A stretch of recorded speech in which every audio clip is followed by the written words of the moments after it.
All right, Islam.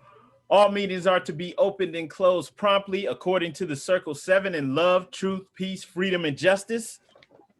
Please rise. Please rise and face the east. We're about to do the Moorish American prayer. Please stand with your feet at a 45-degree angle, like you're standing on the square. Gonna rise and have our arms up perpendicular in a cactus pose. So we're holding 2 fingers up on the right, 5 on the left, facing the east. And if you would please repeat after this young sister. Allah. Allah. Father of the universe. The Father of the universe. Father of love. Father of love. Truth. Truth. Peace. Freedom. And justice. Allah is my protector, my guide, and my protection. My guide and my protector. By night and by day. By night and by day. Amen. He was holy prophet. Amen. Gratitude, yes. All right. Islam. All right, Islam. Want to announce that the meeting is now open. First and foremost, we always rise and give the highest praise to the Most High, the Father of the universe, our Father God, Allah. We also give honors to his prophet, Noble Drew Ali, for bringing us our divine creed and nationality so that we may learn to love instead of hate. We also give honor to the forerunner to the prophet, our brother, Marcus Mosiah Garvey. We give honors to our charter and its 10 wonders. We give honors to the Moorish and the American flags. We also give honors to all the Adep sheiks and all the faithful Moors that make up the grand body of the Moorish divine and national movement. We give honors to the first appointed Supreme Grand Sheik, and that is our brother Emily Ill. And we give honors to the current Supreme Grand Sheik, our brother K. Dandridgel. Honors to the Grand Council of the Moorish Science Temple of America, and honors to all the faithful Muslims on this call. Islam, Islam, Islamism. Now, Brother Jackson Bey, would you please read the Divine Constitution?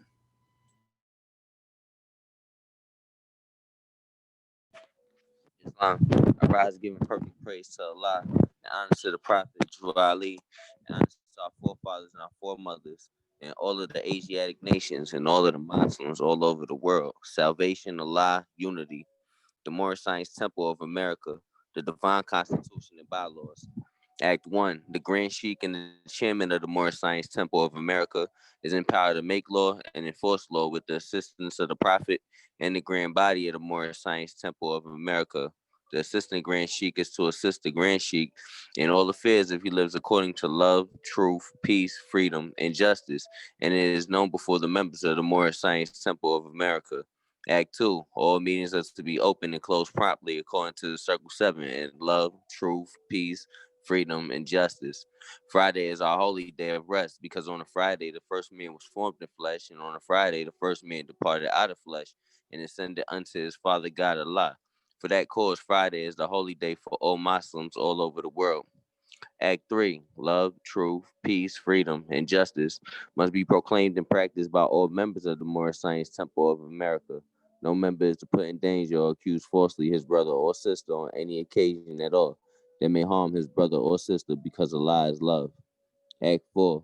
All members must preserve these holy and divine laws, and all members must obey the laws of the government, because by being a Moorish American, you are part and parcel of the government and must live the life accordingly. Act 5. This organization of the Moorish Science Temple of America is not to cause any confusion or to overthrow the laws and constitution of the said government, but to obey hereby. Act 6. With us, all members must proclaim their nationality, and we are teaching our people their nationality and their divine creed, that they may know that they are part and partial of this said government, and know that they are not Negroes, colored folks, black people, or Ethiopians, because these names were given to slaves by slaveholders in 1779 and lasted until 1865 during the time of slavery. But this is a new era of time now, and all men now must proclaim their free national name to be recognized by the government in which they live and the nations of the earth. This is the reason why Allah, the great God of the universe, ordained Noble Drew Ali, the prophet, to redeem his people from their sinful ways. The Moorish Americans are the descendants of the ancient Moabites whom inhabited the northwestern and southwestern shores of Africa. Act 7. All members must promptly attend their meetings and become part and parcel of all uplifting acts of the Moorish Science Temple of America. Members must pay their dues and keep in line with all necessities of the Moorish Science Temple of America. Then you are entitled to the name of faithful. Husband, you must support your wife and children. Wife, you must obey your husband and take care of your children and look after the duties of your household. Sons and daughters must obey father and mother and be industrious and become part of the uplifting of fallen humanity. All Moorish Americans must keep their hearts and minds pure with love and their bodies clean with water. This divine covenant is from your holy prophet, Noble Drew Ali, through the guidance of his father, God Allah.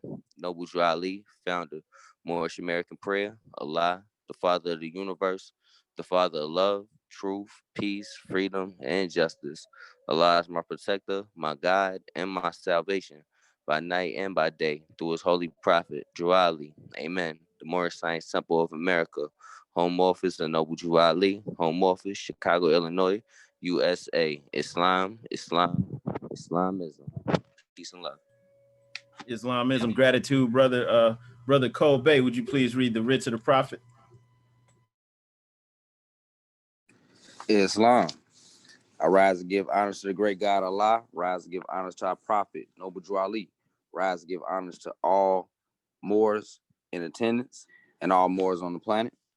Prophet warns all Muslims to be read in every meeting. I hereby inform all members they must end all radical speeches while at work, in their homes, and on the streets. We are for peace and not destruction.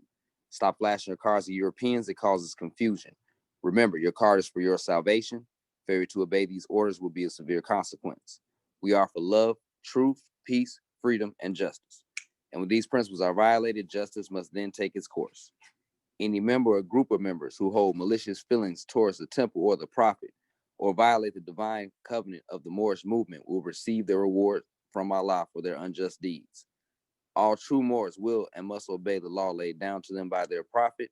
If they lose confidence in their prophet, they should turn in their card and button, cease wearing their turban and fez, and return to the state where either prophet found you. This is a holy and divine movement founded by the prophet, Noble Drew Ali. And if the prophet is not right, the temple is not right. The prophet, therefore, is sending out a divine plea to all Moorish Americans. They do their part in protecting the prophet and the temple. This is an everlasting movement founded by the prophet through the will of Allah to redeem his people from their sinful ways. Peace. Noble Drew Ali. To be proclaimed at every meeting. Islam. I am glad to know I have a few faithful Moors among you all, and I desire for them to know the truth and the divine truth. There is a host of jealousy about me and the movement now by the same people of our side of the nation that claimed that I was a joke and unreal. But now, since they found out from the government officials and the nations of the earth that this is the only sole foundation that all Asiatics must depend upon for their earthly salvation as American citizens, they are working every scheme that they can to disqualify me so they may take charge of the situation. I have notified all these things to you long ago in the past. It is through the faithful Moors that attribute to the movement and uplifting funds. The ones that pay their divine respects to me and the movement will be remembered. That is why I'm calling upon all faithful Moors to increase their faithfulness to me, your prophet, and your divine Moorish movement. I need finance, and I need it badly. Never before have I needed finance so badly as I do at present, so I may shove aside the discord that is facing the nation. It all comes through jealousy because of my fame and nobility. The nations of the world will not recognize the movement without I, the prophet, being head. It has been proven by my works, which I have performed in the past few years. Prophet, Noble Drew Ali. To the members of the Moorish Science Temple of America, Islam. This is instruction from your prophet, Noble Drew Ali.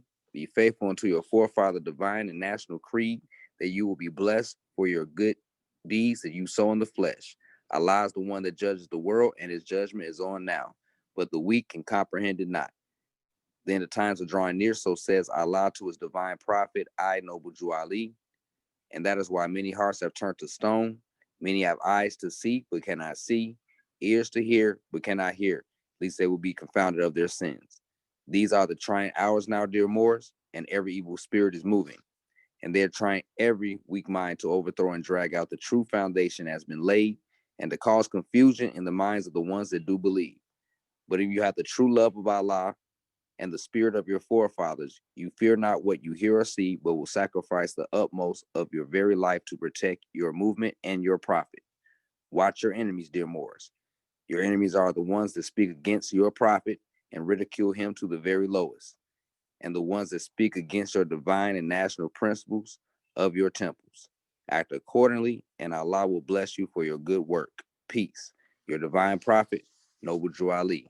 Islam, Islam, Islamism. All right, Islamism. Gratitude, brother. Gratitude. All right. Today we're gonna be in the Quran questionnaire, going through questions 61 through 70. Before we do that, though, I wanted to speak. I have an address on nationality and free national standards. It was written by a brother, D. Bailey L. For those that don't know, D. Bailey L. is the former Supreme Grand Sheikh of the Moorish Science Temple of America. And hang on, let me pull something up for you. Yeah, for those that don't know, Brother D. Bailey L. is the former Supreme Grand Sheikh of the Moorish Science Temple of America. He's in this video. This is the brother right here. He's an elder. He's actually Brother Emily Ill's grandson. And Emily Ill was here in the Prophet's time, and he was the man that the Prophet appointed to be the first Supreme Grand Sheikh of the Moorish Science Temple of America. All right. And so yeah, this actually what I'm reading is an address from this brother, basically clearing up some things like what nationality and free national standards are. And before I do that, I want to read a little bit from chapter 47 in our Holy Quran. For those that are reading along with me, you can just turn in your Quran to turn to, let's see, page 56. What? No, I'm sorry, 58.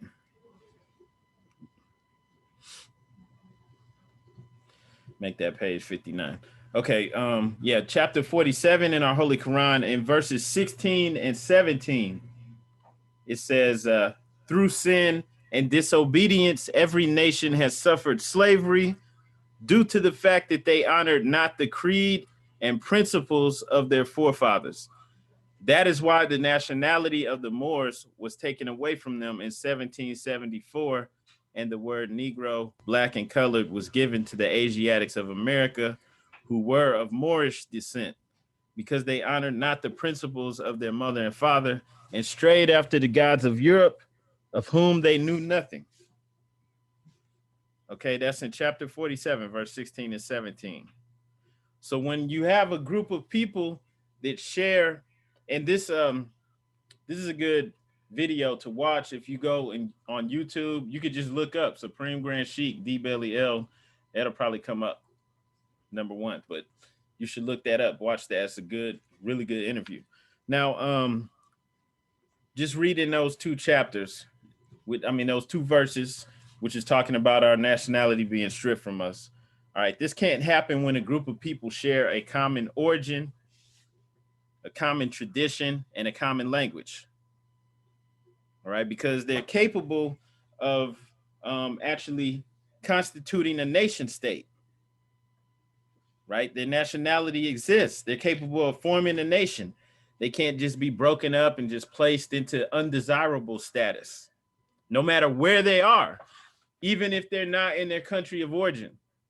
And so another modern example besides us here in North America, if you go to the country of Yemen, they have the people that they call the undesirables. And they're mostly dark-skinned people that look like, I guess you could say, kind of like us. And they're considered undesirables there. And their story is similar to ours, where they don't really know where they came from. They don't really have that origin, that common tradition and common language, their own principles and creed. So they're just out there to be abused, and they get taken advantage of. Same type situation with us, where the police maybe will rough them up, would treat them inhumanely. They suffer a lot of the same things that we do because they are classed as undesirables. And if I saw somebody posted a meme or something with a picture from that TV show, um, Lovecraft Country, and if anyone's ever seen that before, there's a scene in there where the characters who are Asiatic trying to move into a neighborhood that's mostly Europeans, and they put up a sign that said "Undesirables leave" or something like that. Undesirables aren't welcome. Okay, so that's definitely, like, without doubt, that's the status we have, and the media is not going to play that out. I mean, nobody's going to come out and tell you you're an undesirable, because then more people would start to figure it out. So that's the big secret, right? They just call us black, but it's the same as being undesirable, right? So as members of the Moorish Science Temple of America, we know, all right, that we allowed the Roman nations to take our nationality away from us. And then due to our own ignorance of nationality, it took a divine prophet to give it back to us. So that's the secret that the rest of our people aren't in on. They're not up on that. They're in the dark. They don't know that they're classed as undesirables. And it's something that I talk about often, how in the Virginia House of Delegates, I think it was like in the year 1832 or something like that, they're in the Virginia House of Delegates talking about us and talking about removing the light from the Negro's mind, and how if you do that, he's at the level of the beast in the field. And this is actually on the record. It's no conspiracy or anything. It's recorded in the history, in the annals of history, right? So it's no coincidence. I mean, no conspiracy to that. They actually, on the record, lawmakers talking about preventing the light from entering the Negro's mind, which is insane, right? That should make everybody want to wake up and want to proclaim their nationality, right? But that is why the prophet is putting this back on us. We're not blaming the white man. We don't even call him the white man, because we know that that's actually a status. And it's a status in our caste system that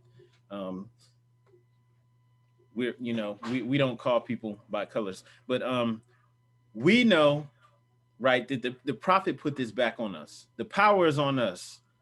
The situation that we're in is on us, and getting out of it, the solution, it's on us. No one can do this to us, right? So we had to go along with it at some point in time.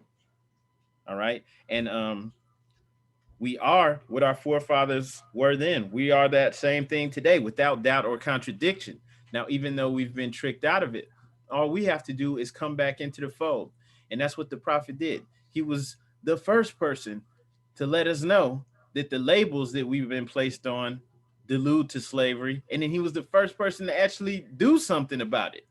He actually established a society that brought us back into the fold, back into alignment with the ways of our ancestors, so that we can practice our own culture, our own customs, our own creed, our own principles and laws, right? We needed that. We were outside because we were something that was created.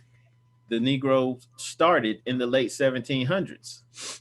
He didn't, doesn't go back any farther than slavery. All right. So the prophet reconnected us to something that predates all of that. And no one can change us from our descendant nature unless their powers extend beyond the great universal creator, Allah. All right. So the Roman nations can only act as gods and dominate us if we allow it. They can only do what we allow them to. And the prophet gave us something that will prevent another nation from dominating over us again. And that is called a free national standard. A free national standard is something established by the use of authority for a nation that is not subject to influence, hindrance, control, or domination by another nation. And then, so these are things that are outside of the control of anyone else. No one else can come and influence these things. All right. So some of our free national standards that the prophet established for us or gave to us that we can use to maintain our nationhood are our Supreme Grand Council. All right, the Prophet established the government. We have our ADEP chamber. We have our Moorish Sunday school. We have our public meetings. We have our Holy Quran, our divine constitution and bylaws, and our holy questionnaire. And those are just a few of our free national standards. But these are ways that the Prophet returned us to the family of humans, the family of nations. All right, we were tricked out of it. And now at this point in time, we're going about it willingly, even if it's because of our ignorance.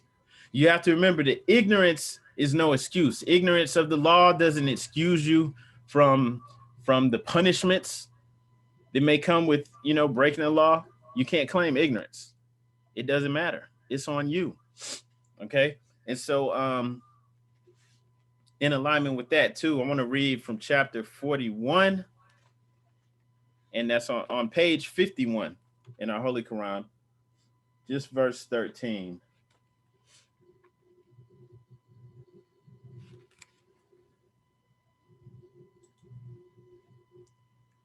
All right, brother. Thanks for sharing your email. Okay, so verse 13, page 51, chapter 41 says, how should his actions be right who hath no rule of his life? Nothing can be just which proceedeth not from reason. All right. How should his actions be right who hath no rule of his life? Right. Nothing can be just which proceedeth not from reason. Right. So we can't just be out here as we are as a collective, as African Americans. It's not good enough. What do African Americans do? I mean, most are Christians, but I mean, do they really hold to that? Right? What principles do we have? What laws do we have? Are there certain things that we just won't do that African Americans aren't going to do? Like, no, it down for whatever. They're down for whatever, and we suffer for that. Now, when our divine prophet, Noble Drew Ali, founded this national movement, he put laws in place for all members to follow. So first, before I get to that, join the meeting. Just the fact that we are Moorish American Muslims, that means something, right? Almost everybody knows or just associates Muslims with, and people who practice Islam, they associate them with being serious about their religion, like their religion is their life. They take Allah seriously. So they wouldn't expect Muslims to be out here on the corner selling drugs. And it's not to say that there's none that do it. It's just that they wouldn't expect it. Okay? How come they don't feel like that about Christians? And you know what? I don't want to say that. I don't want to make that connection because I don't want it to make it seem like I'm attacking people based off their religion. So let me just rephrase that, take religion out of it. But that's the aspect. Just by being a Muslim, there's certain things that people expect you to be. They expect you to be more serious about your religion. Just the fact that they're praying throughout the day means that they're taking out some time to acknowledge the Creator, no matter what. So that means that you stand for certain things. Okay, so that's one thing. But the Prophet established three things for us, three laws that he put in place for all members. And being a member of the Moorish Science Temple of America is synonymous to being a citizen.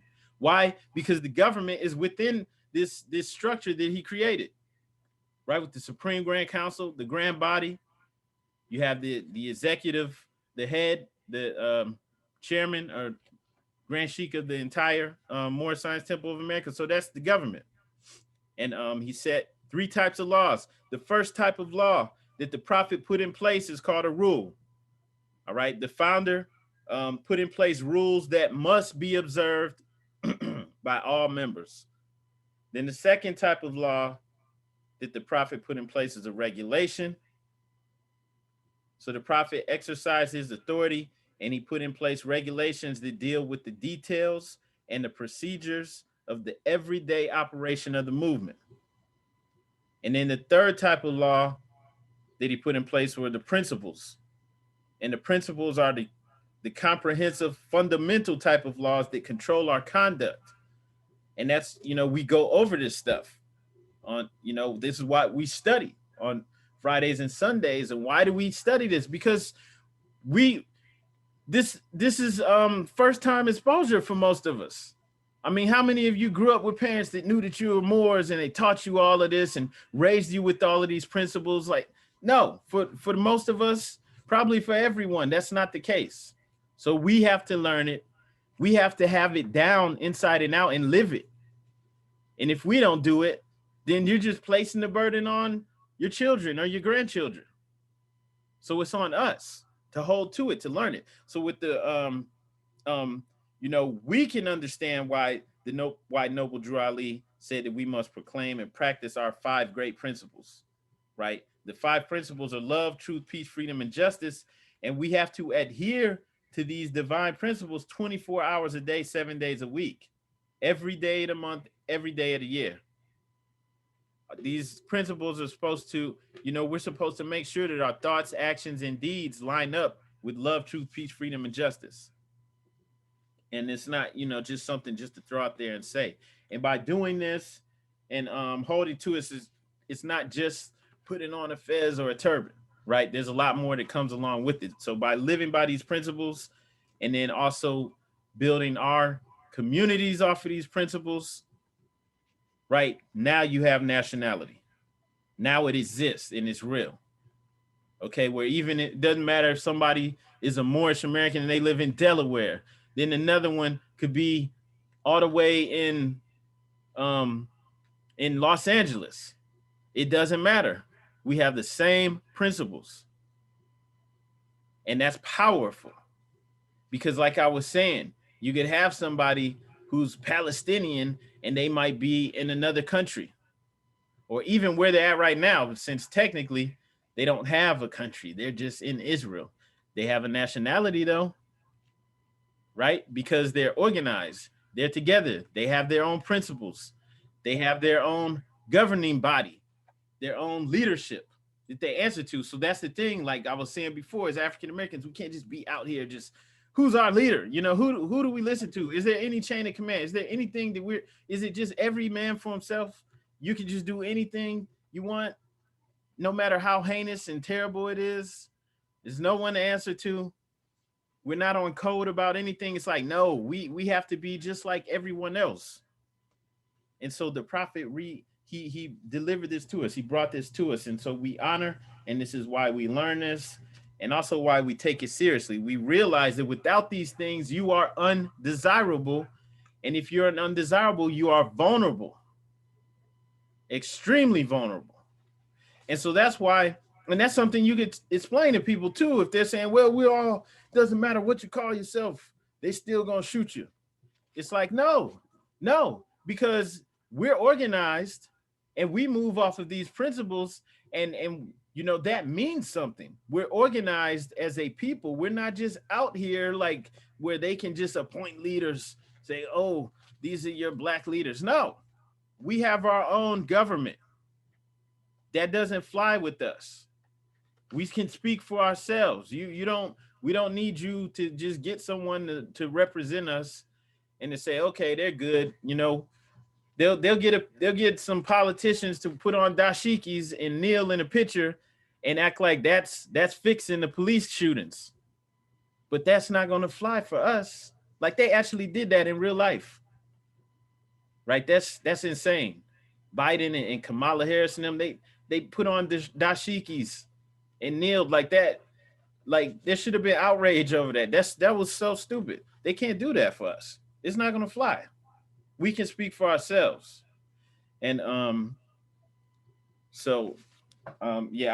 did just want to share that just so that we have an understanding of what we're doing here. Why do we even do this on Sunday? Why do we meet? Why do you need to learn this? Right? It's important because we don't have it. And without it, you have nothing. Okay? So for people with the nationality, doesn't matter where they live in the world, they still have that. They have their principles. And by doing this, by holding into this, we fall into our covenant with the Creator. The prophet created the divine plan of the ages on October 17th, 1928. The third meeting day of our first annual and national convention, our divine prophet, Noble Drew Ali, draped an American flag around a little boy and our Moorish flag around a little girl. And he announced to the members of the Moorish Science Temple of America that he had made us a nation within a nation. And I just want to pause right there. He deemed us a nation within a nation. Now, he had been moving internationally as a head of state. When he went to Canada, when he went to Mexico, Cuba, he was recognized as a head of state, as the leader, the sovereign leader for these Moorish Americans. They had their own economy, grocery stores, laundromats. All of these things satisfied the international prerequisites for nationhood. And so by having the national convention, by having a parade, this wasn't just something just to do. These were all symbolic things that had to be done to announce to the world this new nation. All right? It's new, but we are reconnecting to something which is ancient. Nobody can come against that. There's nothing wrong with that. The way that the prophet was speaking, calling so-called white people Europeans and talking about how Christianity was for them, we need to return to Islam. I mean, these things would have been seen as radical, but he could do this. He's giving us our divine creed, helping us to return to our divine nature and reconnect with our ancestry. There's nothing wrong with that, the way that he did it. And that's why you keep the prophet out front. And so by him deeming us a nation, we have to now follow suit so that we fall into this covenant. And by doing this, our success is guaranteed. Now, back to the divine plan of the ages. Accordingly, he saw the necessity to give us a plan that would assure that Moorish Americans could assume immediately and forever their rightful place among the families of nations and by effectively governing themselves. So this isn't something that has to take a long time. Yeah, even with us organizing in Ohio and doing our thing, we can rise up quickly. And no one can take it down. Right? They can't come against us. There's nothing wrong with us returning to our roots. That's why we don't come out talking against the government and doing all of these things, which would automatically place a target on your back. Why? Because no matter how you cut it, governments have to uphold law and order. We're the creators of civilization. So why would we be anti-government? We're not anti-law and order. We're not anti-government. That's stupid. We created all of this. We're returning to that. And then we realized that this system was based off of what our ancestors created. So we're not going to be against the system because the system that we created gave us the ability to take over and govern ourselves as we see fit. It's not our fault that most of the people don't even get involved. They don't go to the town council meeting. They don't do any of that stuff. And then they complain when things don't work out for them, when all the politicians in place are bought and, for sale. It's like, get rid of them. They're supposed to be working for you. This is based off of what our people already had in place. When William Penn and all them came over here, right? They just wanted their little piece of land. At least that's what they told us. They wanted their little piece where they could practice freely, and we let them have that. And they saw we had representatives in our local governments, male and female, that were representing the people. This wasn't based off of what was being run in Europe. They co-opted our system. The Constitution based off the Great Law of Peace. Everything's based off of what we did. So we're not knocking it. We're not saying, oh no, we're not with that. No, we follow the prophet. There's divine wisdom in that. And I don't care what anyone says, right? I'm following the prophet. The prophet said we're citizens of the USA. I'm not going against that. I don't care who it is, right? Because I want to be under the divine covenant. So accordingly, he saw the necessity to give us a plan that would assure that Moorish Americans could assume immediately and forever their rightful place among the family of nations by effectively governing themselves. The name he gave his plan was the divine plan of the ages. And just like our divine constitution and bylaws, it only required basic rules, regulations, and divine principles be followed. Because he knew that once he got us thinking, we could save ourselves. Consequently, the plan our prophet gave us was just as plain and simple as the footprints he left for us to follow, and it consisted of the following just 5 things or 4 things. Adherence to the divine creed and the national principles. That's our national principles and our religion, Islamism. So adherence to the divine creed and religion of our ancestors. All right. And so the divine creed, the national principles, that's love, truth, peace, freedom, and justice. Adhering to that. So it's extremely important for all members of the Moorish Science Temple of America to know that before we can be successful in any endeavor, we must first treat ourselves and others right. Right? We can't just copy what the Europeans doing and try to do it from a Moorish perspective. It's not going to work. This system that they have is not set up to be perpetual. It's temporary. Everything that they set up is set up to fail. Right?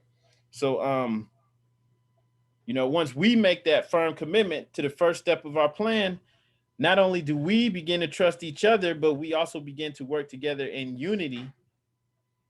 And then we can solve our problems and chart our future courses of action. And this is what the entire world is waiting on, right? Because a lot of people are following us, even in our lower state. They're copying us. And then 2, the second part of the divine plan is the spiritual enhancement of our bond to our Father God Allah and our relation to divinity. So within the Holy Quran of the Moorish Science Temple of America, it's made evident that man himself is a spirit and a part of the Father God Allah. So we know that Allah is within us, and now you're given knowledge and understanding of our true place in this, right? So once we gain this understanding, now we can teach our people that a divine right is the power and the privileges that we, the Asiatic nations of North America, are entitled to. And these rights proceed directly to us from our Father God Allah. All right, so we can get our people to thinking as to what divine rights they're entitled to. And no one else can come and teach us this because a prophet of Allah gave this to us. We don't have to go to anyone else. We don't have to go to the East to not knocking other countries or anything, but we don't have to go get anyone's permission. All right. And so this is essential. We it can't be left out. Right. This sets us ahead as Moorish Americans. It sets us ahead and apart from other nations. And it places us in the position where we can adhere to the things that make a man and a nation, right? With free national standards and power.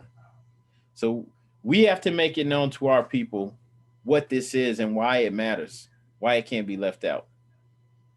And once it's explained in that way, then people understand, okay, why we suffer, right? Why we're undesirables. And then the third part of the divine plan is truthful education. The prophet enlightened our minds. Back in almost 100 years ago, he was teaching our people that we were from right here. Now, just in like the last 10, maybe 7 years, more of our people starting to get open to the idea that maybe we didn't all come over here on slave ships. The prophet was teaching this way back then. Right, he enlightened us, let us know that, hey, our ancestors were all over here and they were wearing fezzes and turbans. All right, so we can do something about this. I mean, we already have a school. This is what Sunday school is. We can expand it, and now we can start to change the school board, the curriculum, all of these things, right, and get rid of the half-truths that are being taught to our children from a European perspective. Right. So everything involved in our earthly salvation has a starting point, and the starting point of an educational system for Moorish American Muslims is our Moorish Sunday school. It's our responsibility to truthfully educate our children so that they may become guiders of the Asiatic nation, and we begin by sending them to our Moorish Sunday school to assure that their minds have been seasoned with the maxims of truth. All right, so this is essential. We have to develop, put in place, and maintain an educational system that will support our local, state, and national objectives. And that's what sets us apart from not trying to down everyone else, but that's what sets us apart from the common African American. What what is the local, state, and national objective for our people? They don't even have it. They'll get some rappers together, some entertainers. They'll have P. Diddy and people like this, Puff Daddy, whatever his name is now. They have them out here talking about the black, whatever. Okay? So we have our own national, state, and local objectives. We have a national government. We have national agendas. We have local agendas. We make sure that they're all in alignment with each other. And this is something that with us looking out for our own good. And that's what's missing. Right? Where did the black leadership come from? The Kamala Harris and Joe Biden were on a Zoom call, I think last month, with the black leaders. Like, who are the black leaders? Who elected these people? Like Al Sharpton was on there and some other people, and they're asking for police reform, and they told them no. And it's like, how can you tell us no? Like, you work for us. Like that's insane. They act like rulers, right? And unfortunately, black people have no leverage, none whatsoever. And so, we can do for ourselves. We can put our own people in leadership, and if anyone has a real chance of getting into leadership, they're gonna have to go through us, and that's what will separate us too from others. Now, the fourth thing is the Moorish Uplifting Fund, knowing that it's essential for a nation to have economic power and a means to finance specific goals and objectives are prophet, divine prophet exercised his authority and put in place a free national standard, and he called it the Moorish Uplifting Fund. He made it the lawful and divine duty of every good, faithful member, if he or she is able, to aid in saving the nation by subscribing to the Moorish Uplifting Fund, especially if he or she has money in the bank. This fund was used by our divine prophet and will be used by his successors to promote our economic security. So this is supposed to provide the means to acquire property, afford us an opportunity to establish business enterprises that would employ Moorish Americans, and also give financial support to the business enterprises of Moorish entrepreneurs. And why would that be important? Why should we give? Because if we're getting money from someone else, they probably want influence in exchange for whatever charity or whatever money they're giving you, right? And so in order for us to be able to turn things like that down and be like, okay, you can donate, but you can't tell us what to do with it, then we have to be able to finance ourselves. And so that's what the Moorish Uplifting Fund's for. That's it on that. If anybody has any questions though, feel free to ask them. If not, we're going to go into the Moorish questionnaire. And that's a brother D Bellier on the blue shirt. I would advise people to check out that interview with the Supreme Grand Sheikh D Bailey L.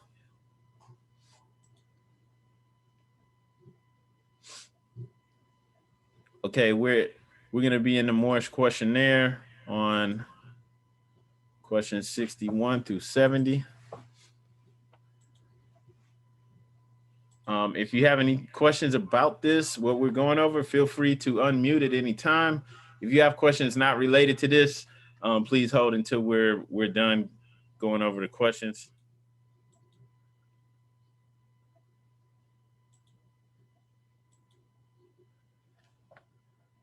All right.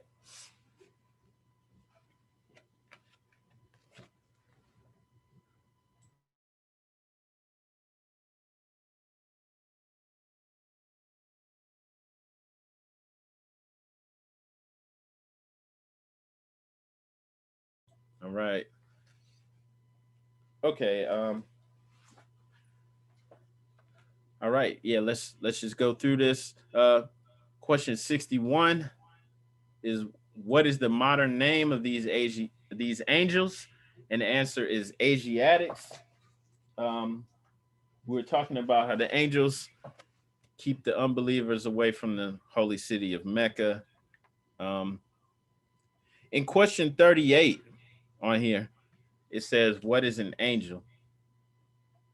And then the answer is, an angel is a thought of Allah manifested in human flesh. All right. An angel is a thought of Allah manifested in human flesh. So, from our perspective,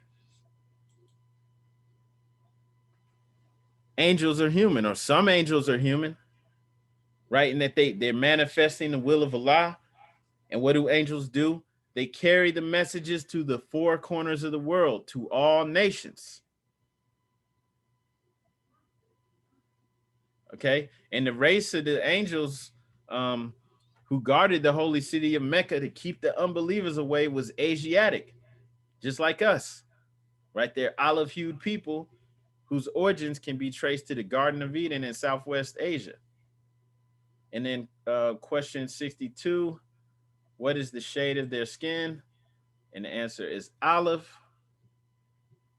Um, Olives have several different tones, which is one reason why this is used instead of just saying brown, because olives can range from green to light brown to dark brown, like really, really dark. You have the black olives, basically. You have, they can range in all these different colors, right? And so that's why the prophet was using that olive tone to describe the shade of skin, right? Because it's just like us, especially in North America. I mean, people can be extremely light to dark brown. All right. And so that's one reason um, why the prophet would be using that term olive to describe our complexion. Then 63, are the Moorish Americans any relation to those angels? And the answer is yes. We have the same father and mother. All right. And so in this instance, it's just father and mother instead of plural, like when we was talking about Adam and Eve in the previous question, saying Adam and Eve were the fathers and mothers of the human family, right? Which is signifying that he was talking about a people, like a nation, not just like one person and one man and one female, right? And that's in question 59, right? So, excuse me. We're the same relation to the angels that are guarding the city of Mecca, right? Um, and they're all Asiatics. Um, question 64, give the 5 names of the descendants of Adam and Eve. And this one's important. It's really easy to overlook that. But give the 5 names to the descendants of Adam and Eve. And then that's Lucifer, Satan, devil, dragon, and beast. Right. And then once again, in question 59, it's, what is the modern name given to their children? Talking about Adam and Eve. And the answer is Asiatics. Right. So the prophet means something different when he's talking about the descendants of Adam and Eve. Like, what descended from Adam and Eve? He's talking about the lower self, right? Originally, the first physical man didn't necessarily have a lower self. This is something that developed over time as we began to get more and more dense, as we began to slow our vibrations down and become more and more dense into this physical reality. The body developed a consciousness, which we call the lower self, right? We're in this world to eat or be eaten, kill or be killed. And so the lower self keeps the body alive. And this is what descended from them. And we're given the names. So when you're given the names of the lower self, or These are 5 personalities, right? 5 disguises of the lower self. And it's important to think about that, because each of those names has like a way of behaving. Each of those names has personalities that can be ascribed to it. And it's important to know the characteristics of each of those 5 names: Lucifer, Satan, devil, dragon, and beast. Because if you know those characteristics, now you can recognize this thought pattern that's coming up in your everyday life. And you know that it's emanating from the lower self. Like, if you know that Lucifer represents the intellectual mind without the illumination of the spiritual mind, if you know that Satan is the deceiver, it's the one that invites others to disobedience of Allah. Devil represents the accuser, the slanderer. Dragon represents greed, passion, lust, ignorance, perversion, and that which is earthbound. And if you know that beast represents the craving for gross materialism, if you know this, when these thoughts come up, you know where they're emanating from. You know that, okay, when lust, right, somebody walking by or something, anything, whatever it is, you know that's the lower self. And you can kind of, if you're keeping this in mind, if you're really taking these teachers to heart, you really want to subdue your lower self and unfold God within you, Allah in you. When we recognize these thoughts coming up, we know that's the lower self. And it's almost like that meme that I had up Friday with the Egyptian pharaoh. He's holding the tools, the flask, and the shepherd's staff to subdue the lower self, the animal self. That's why those symbolic tools are there, right? And so that's why you don't want to just skip over this stuff. So when these thoughts come into play, you want to pull out those tools, those invisible tools, and to get back.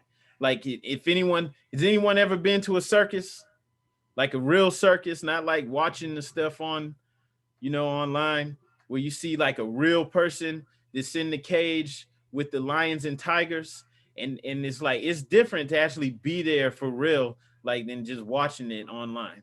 Like, so anyone who's like really been to a circus or something, and you see this, somebody's really in there risking their life, right? And they're in there with these tigers and lions that are bigger than them, and they have a whoop, like a whip. Whip.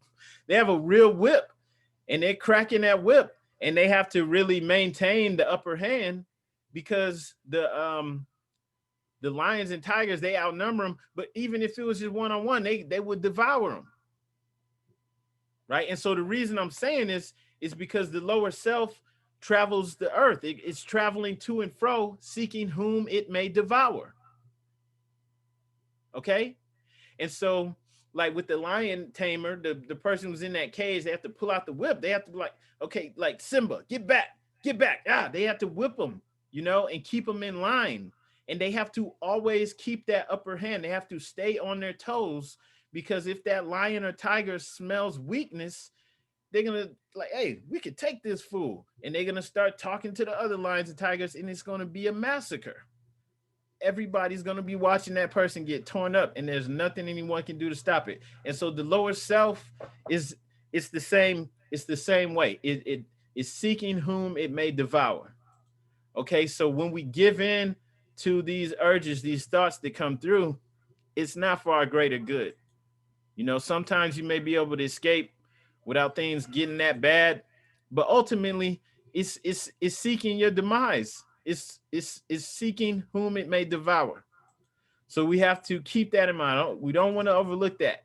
Everyone should go back. If you don't have a Quran questionnaire, get one. Circle that 64.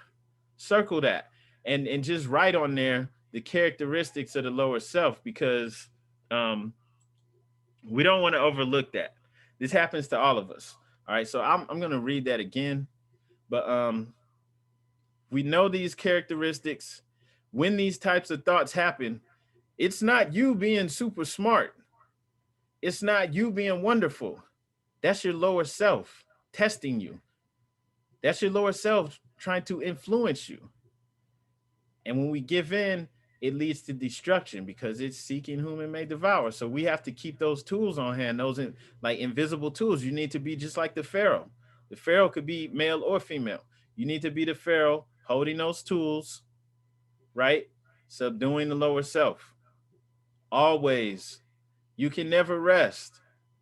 You have to always be on your job. And the problem is, that the higher self is not in its proper place, right? And just the fact that, like, going back to that thing with the circus, just the fact that a lion tamer could be in here with, like, I've seen it. We were there, and there was like 8 or 10 lions and tigers in there, and they're huge, and they're in there playing with them, messing around with them. And I mean, like, just the fact that somebody can do that means that we can all do that from a physical perspective, right? And the reason I say this is because it's just as challenging as what that person was doing. It's just as challenging to subdue your lower self on a spiritual or metaphysical level, right? Because it's cunning. It happens, and sometimes it's so subtle you don't even realize it. But we're going to go over those characteristics again, because if you know the characteristics of the lower self, you know its modus operandi. You know how it's going to come at you. You know the disguises that it uses to come at you. You know that that's not your mind. That's your animal self. That's your lower self, right?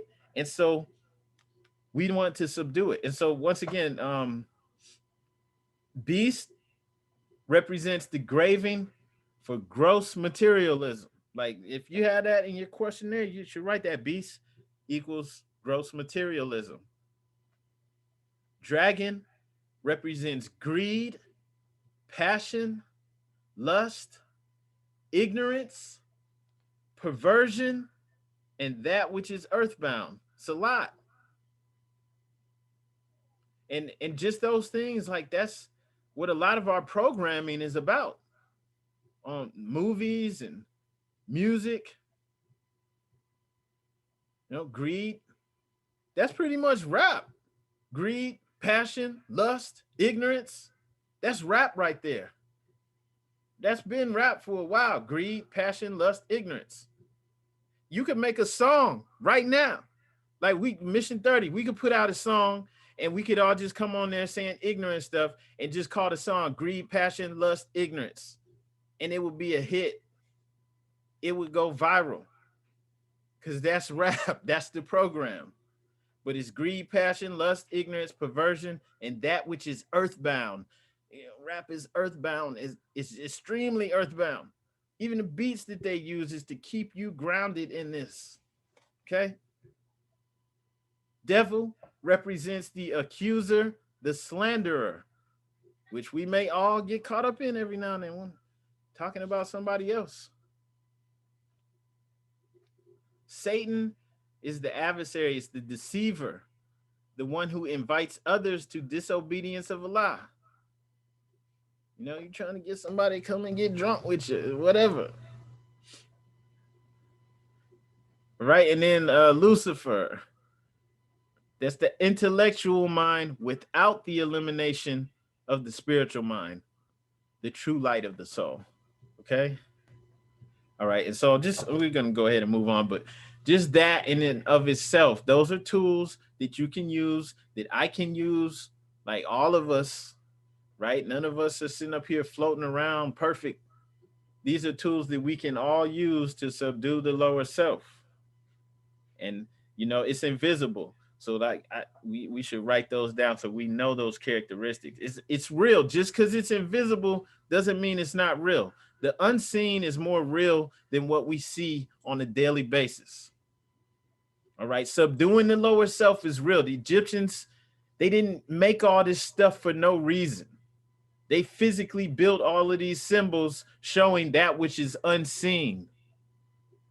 They didn't do that for no reason. They built entire temples, entire buildings representing the higher and lower self, the subduing of the lower self, representing something that's spiritual, that's unseen. So this is real, right?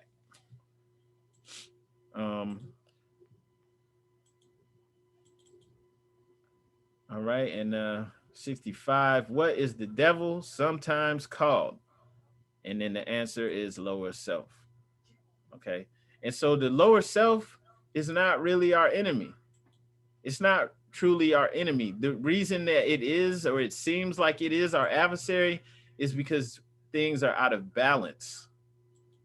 If it was in its proper place, where it's a servant, things would be okay. It's excuse me, it's just like you have a horse, and like they have the horses that are not tamed, and they're trying to get it where people can ride on it, and it's not letting anyone get on it. It's kicking and bucking, and it's doing whatever. Okay, and the beast is like this, right? It's the balance of things are out of place, because in actuality, right? Just like, for example, like back to the horse. If you're riding a horse or a donkey or something like that, right? They're supposed to go where you need them to go. They're supposed to stop when you need them to stop. It's supposed to be the servant. It really is. Like, it's not supposed to be the other way around. They're not supposed to be riding on your back, right? We're humans, and that's our place in this. Now, if you're dwelling in your higher self, that's how things are, and it's a servant. And it does its purpose, which is to help keep you alive in this earth realm, in this 3D realm that we're in. It's for survival. But it's not supposed to be. In Islam, the brother Kolbe put that much more eloquently than me. The lower self is a great servant, but a terrible master. Okay? So when it's doing its job, it's not the devil. But since it's sitting on the throne, running things, right? We don't even recognize the 5 personalities, right? Like, they're not teaching us this in school. We're not learning this in the churches and anywhere, right? Even though this information too is in all of the holy books. It's in the Bible, it's in the Quran, it's in all of these, but they're not giving us these tools, not really telling you how to subdue your lower self. They're not really telling you that God is in you and then showing you how to do it. Okay, so that's one of the greatest protections that our prophet gave us against all these harmful influences of the devil, is to teach us who the devil truly is and where the devil is. It's not some unseen thing out there. Like, it's kind of crazy when you hear like religious people talking about the devil, and they're talking like, what is the devil? Like, if you're listening to them, it sounds like they think it's something out there. They like really this, like, do you really believe that? Like, how long have you been teaching this? They still teaching this. Like, the devil is something out there. It's this guy who's, for some reason he just got it in for everything good, and he want to destroy everything. Like, what? Come on, man. No. So it's within us. It's just because things are out of balance, man. Your body is not supposed to be running things. It's limited. It will pass away. It's tied to the earth, right? But we're spiritual beings. And so you're to rule from that higher aspect of you, not from the earthly aspect. And so things are back in order. We rule our societies off these principles as well. Nothing can take it down. And this is how in the past you could have all of these pyramids and all of these things that were created that they still can't figure out how it was done to this day. Right? So question 66 is, how many cells are there? And the answer is 2. We live in a world of duality. That's how it is. That's almost just a universal principle. Matter of fact, I believe that is a Hermetic principle, duality, right? So there's hot and cold, male, female, right? You have the yin and the yang, right? You have light and darkness. There's 2 cells. And now part of our mission coming here is to overcome this ignorance of our true self, and now to unfold that within you, right? That's one of the reasons why, or the main reason why we're here, to do it, to show that it can be done. All right. And then 67, name the two selves, higher and lower self.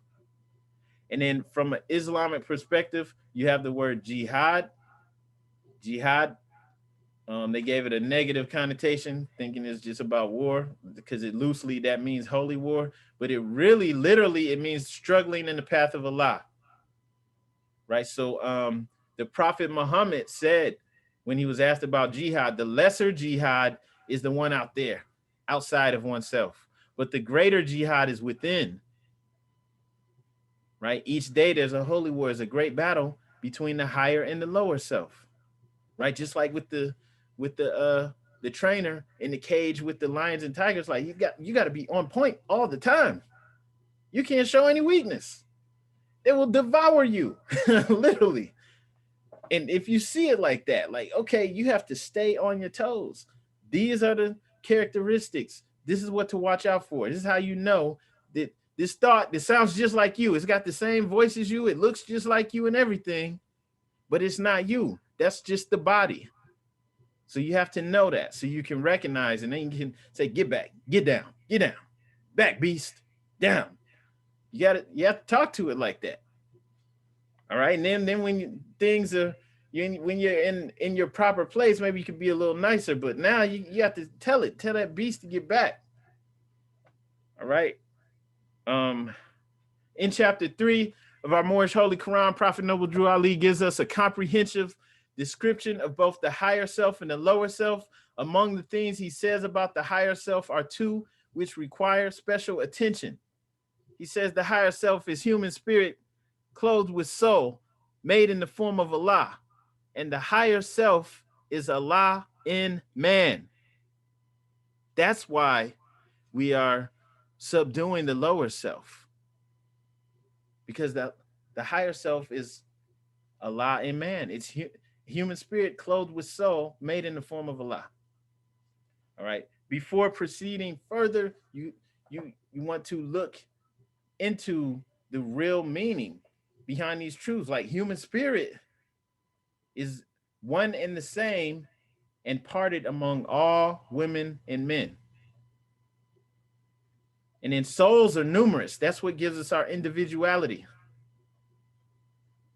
All right. And then to be made in the form of Allah, all right, is to be made in the essential nature of Allah.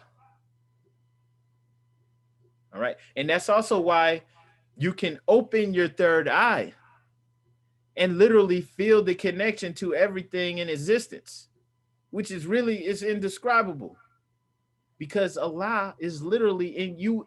You are literally a piece of Allah. You are connected at all times. Right. And just because they're not teaching us this doesn't mean that it's not real. This is real, literally.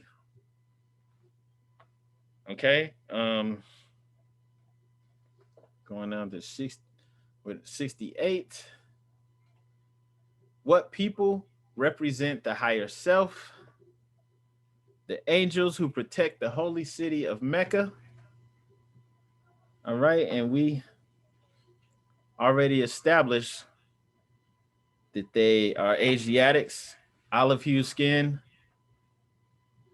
just like us, that we are related to them. In chapter 3 in the Moorish Holy Quran, let's see, it's speaking about the higher self, right? The higher self is justice, mercy, love, and right. So anyone, talking about people now, anyone who's acting with justice, mercy, love, and right, and protects that which is sacred, they're representing the higher self from a physical perspective. Right. So that's one way to interpret that. 69, what people represent the lower self? And the answer is those who were cast out of the holy city and those who accepted their teachings. All right. So once again, in chapter 3 of our Moorish Holy Quran, the lower self breeds hatred, slander, lewdness, murder, theft, and everything that harms. So anyone who's acting in the characteristic of the lower self, what we're describing, is said to actually represent the lower self, right? They're taking on that part. They're they're taking on that role, from a physical perspective of the lower self. Um, then last question: what is the higher self? The higher self is the mother of virtues and the harmonies of life, and breeds justice, mercy, love, and right. Okay, so the higher self is described as the mother of virtues and the harmonies of life. So the prophet is teaching us that the higher self gives birth to, and it's the source of all virtues and harmonies. So the virtues like justice and wisdom, faith, hope, love, modesty, gratitude, all of these things, whenever harmony exists, the higher self is present because it gives rise to all the harmonies in life. Islam. Um, if anyone else wants to demonstrate on those questions, feel free to speak now. I yield the floor. Islam.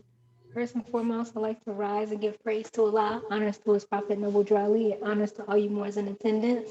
I just wanted to add on to that. That was a beautiful demonstration, brother. If we go back to key 61, okay, I'm gonna kind of show you guys. If you go back to key 38, it explains to us what is an angel. Okay, so an angel in key 38 is a thought of Allah manifested in flesh, right? And some humans are angels. Not everybody is an angel, okay? We now know that Asiatics are angels. And then if we go back some more to key 27, where the prophet shows us the genealogy of which Jesus came, he gives you, or he gives us, some examples of angels that we are descended from. Islam. And this is important to know who our forefathers and foremothers were so that we can link ourselves back to the nations of humans. Okay? So here are some of the angels that Jesus descended from. And why were they angels? Because we learned that they represent the higher self. If you do some research about these angels, you'll learn a whole lot. And I love the fact that the sister Ruth, the Moabitess, in the book of Ruth in the Bible, if you read that story, you can see her demonstrating her higher self. And that's important. It shows, you know, how strong this sister was. And that is an example for us sisters to be strong and walk in our 5 principles. Islam. Islam, very much on point. Gratitude. Does anyone else want to demonstrate on that or have any questions in general?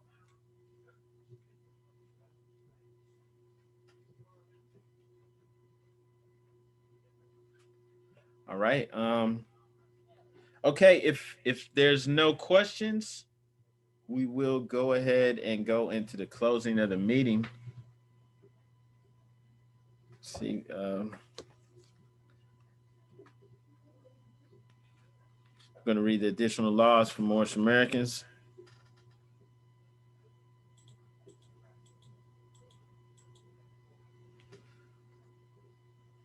Right. Additional laws for the Moorish Americans by the Prophet Noble Drew Ali. Act 1. Grand sheikhs and governors and heads of all temples, all businesses. Each said temple must be approved by the Prophet Noble Drew Ali. Before acting upon by any members, let it be finance, property, or any line of life that will cause the members to sacrifice finances, etc., that will cause the support of any group of members. Any former officer that violates these laws is subject to be removed from his office under a heavy restriction, etc., by the Prophet or the Grand Sheikh. Act 2, all members are to attend their ADUP meetings and their public meetings promptly. If a member is found standing around on their meeting period, shall be fined 50 cents, and on the first case, and on the second, he will be fined $1, which will go on your emergency fund. If member is working, his monthly dues must be paid, and if he has money in the bank, he must subscribe for as much as he is able to the Moorish Uplifting Fund, because it takes finance to lift the nation. Uplift the nation. Act 3, it is the lawful and divine duty of every good member, if he is able in finance, to aid me in saving the nation, and if he does not, he is an enemy to the cause of uplifting his own people, and justice must catch you. Let it be he or she, according to love, truth, peace, freedom, and justice, as I have the power invested in my hands, and I will have to enforce the law in order to save the nation. Act 4, all members while up making a public speech must not use any assertion against the American flag or speak radical against the church or any member of any organized group, because we are to teach love, truth, peace, freedom, and justice. Act 5, all members must promptly attend their meetings and send their children to Sunday school, and the teacher must confirm himself to the questionnaire. And let every member exercise his 5 senses who's able to do so, because out from your Sunday school come the guiders of the nation. Act 6, with us all members must proclaim their nationality, and we are teaching our people their nationality and their divine creed, that they may know that they are a part and parcel of this said government, and know that they are not Negroes, colored folks, black people, or Ethiopians, because these names were given to slaves by slaveholders in 1779 and lasted until 1865 during the time of slavery. But this is a new era of time now, and all men now must proclaim their free national name to be recognized by the government in which they live and the nations of the earth. This is the reason why Allah, the great God of the universe, ordained Noble Drew Ali the Prophet to redeem his people from their sinful ways. The Moorish Americans are the descendants of the ancient Moabites who inhabited the northwestern and southwestern shores of Africa. Act 7, all members must promptly attend their meetings and become a part and parcel of all uplifting acts of the Moorish Science Temple of America. Members must pay their dues and keep in line with all necessities of the Moorish Science Temple. Then you are entitled to the name of faithful. Husband, you must support your wife and children. Wife, you must obey your husband and take care of your children and look after the duties of your household. Sons and daughters must obey father and mother and be industrious and become a part of the uplifting of fallen humanity. All Moorish Americans must keep their hearts and minds pure with love and their bodies clean with water. This divine covenant is from your holy prophet, Noble Drew Ali, through the guidance of his father, God Allah. Islam. Brother Seymour Bay, would you please read the divine warning? Islam, Sheikh. First, I rise and give praise to the Most High, Father of the universe, the great God Allah. I give honors to His holy prophet, Noble Drew Ali, and to the forerunner to the prophet, our brother, the Honorable Marcus Messiah Garvey. Honors to the grand body, the Moorish Science Temple of America, and to all you faithful Muslims on the call. Peace and blessings. A divine warning by the prophet for the nations. The citizens of all free national governments, according to the national constitution, are all of one family, bearing one free national name. Those who fail to recognize the free national name of their constitutional government are classed as undesirables and are subject to all inferior names and abuses and mistreatments that the citizens care to bestow upon them. And it is a sin for any group of people to violate the national constitutional laws of a free national government and cling to the names and principles that delude to slavery. I, the prophet, was prepared by the great God Allah to warn my people to repent from their sinful ways and go back to that state of mind, to their forefathers' divine and national principles, that they will be law abiders and receive their divine right as citizens according to the free national constitution that was prepared for all free national beings. They are to claim their own free national name and religion. There is but one issue for them to be recognized by this government and of the earth, and it comes only through the connection of the Moorish Divine National Movement, which is incorporated in this government and recognized by all other nations of the world. And through it, They and their children can receive their divine rights unmolested by other citizens, that they can cast a free national ballot at the polls under a free national constitution of the state's government and not under a granted privilege, as has been the existing condition for many generations. You who doubt whether I, the prophet, and my principles are right for the redemption of my people, go to those that know law in the city hall and among the officials in your government and ask them under an intelligent tone, and they will be glad to render you a favorable reply, for they're glad to see me bring you out of darkness into light. Money doesn't make the man. It is the free national standards and power that make a man and a nation. The wealth of all national governments, gold and silver and commerce, belong to the citizens alone, and without your national citizenship by name and principles, you have no true wealth. And I'm hereby calling on all true citizens that stand for a national free government and the enforcement of the Constitution to help me in my great missionary work, because I need all support from all true American citizens of the United States of America.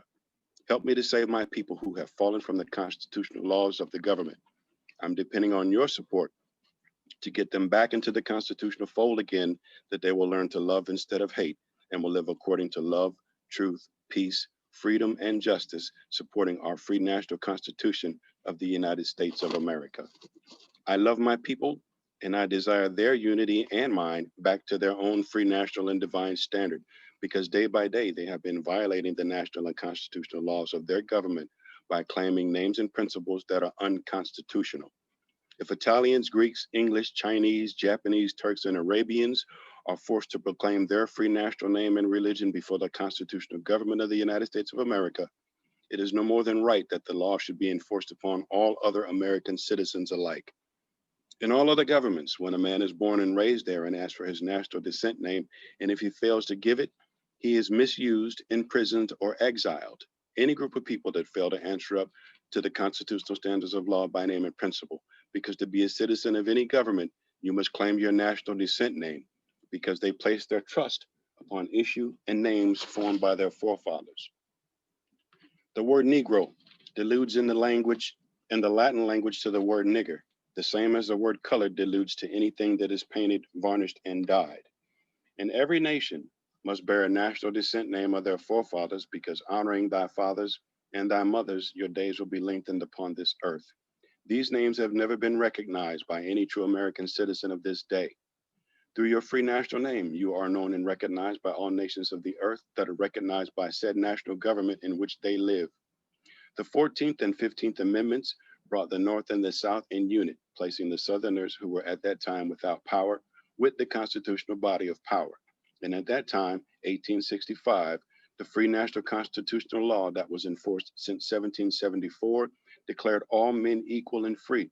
And if all men are declared by the free national constitution to be free and equal, since that constitution has never been changed, there is no need for the application of the 14th and 15th Amendments for the salvation of our people and citizens.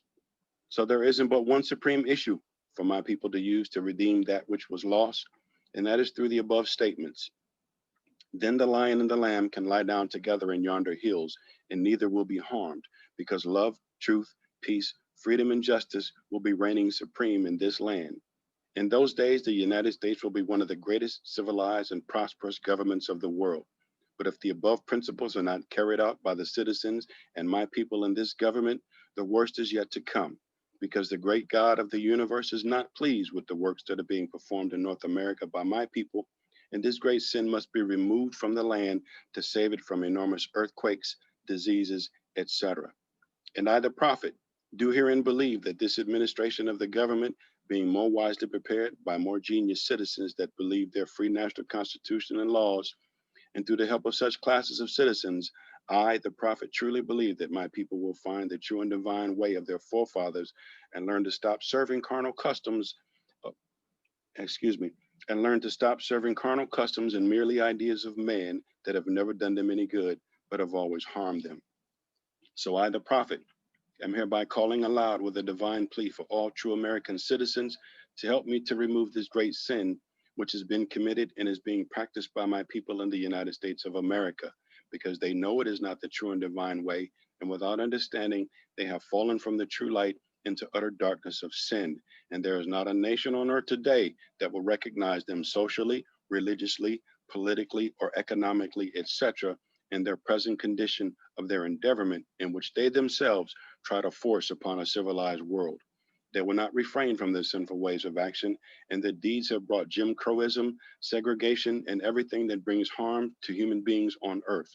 And they have fought the Southerner for all these great misuses, but I have traveled in the South, and I have examined the conditions there, and it is the works of my people continuously practicing the things which bring dishonor, disgrace, and disrespect to any nation that lives the life. And I'm hereby calling on all true American citizens for moral support and finance to help me in my great missionary work to bring my people out of darkness into marvelous light. From the prophet, Islam, Islam, Islamism. All right, Islamism, gratitude, brother, gratitude. All right. Before we close out, I just want to put the call out there to see if there's anyone who's ready to proclaim their nationality. Anyone that wants to go ahead and join the Moorish Science Temple of America.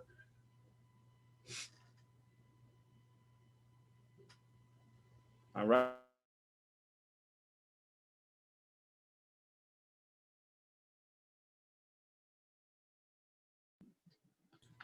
Islam, gratitude, brother. Sorry, I thought I unmuted. All right, before we go into the closing, I do want to just put the call out there for new members to see if there's anyone who's ready to join and proclaim their nationality. All right, if you want to do so later on, or want to talk a little further, you could send a message on the side, or you could just go to moorishamericans.com, and the phone number's on there. Also, you can click the button on there to register. Also, want to put out the call for collections. If you would please donate to us, you can just visit our website. I just put the information in the chat. You can just go to moorishamericans.com. You have to click the little 3 lines if you're on the phone, and that will bring up the button where you can donate on our PayPal button. All right. And that's it for now. Does anyone have any questions? Okay, if no questions, I want to announce without further ado, we're going to go into the closing of the meeting. All meetings are to be opened and closed promptly according to the Circle 7 in love, truth, peace, freedom, and justice. Everyone, please rise and face the east for the closing prayer.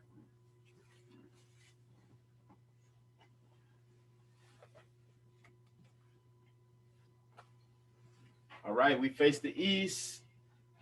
Feet at a 45-degree angle. Your heels are together. Holding up 2 fingers on the right, 5 on the left. You do not need to repeat after me. Allah, bind our hearts and minds back to our ancient forefathers, divine creed and principles. We ask this in thy holy name in the 7 Elohim. Amen. Islam, Islam, Islamism. The meeting is now adjourned. Islamism. Islamism. Peace and love, Muslims. Peace and love. Peace and love. Peace and love. Islam, peace and love. Peace and love.